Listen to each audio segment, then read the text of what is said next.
Next I'll be covering Kotak bank.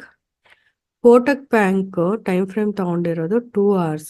Almost from December 2020 ಇಂದ ಕೂಡ Kotak bank consolidation ಅಲ್ಲಿ ಇದೆ, ಅಂದ್ರೆ ರೇಂಜ್ ಟ್ರೇಡಿಂಗ್ ಅಲ್ಲಿ ಇದೆ. Recently that is April 24th.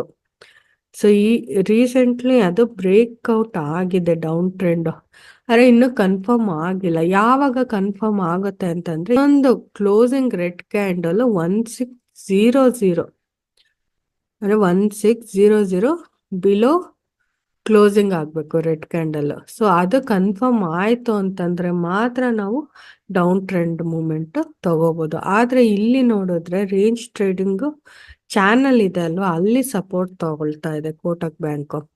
So as per the range trading ನಾವು ನೆಕ್ಸ್ಟ್ ಟಾರ್ಗೆಟ್ 1900 ಎಕ್ಸ್ಪೆಕ್ಟ್ ಮಾಡ್ಬೋದು.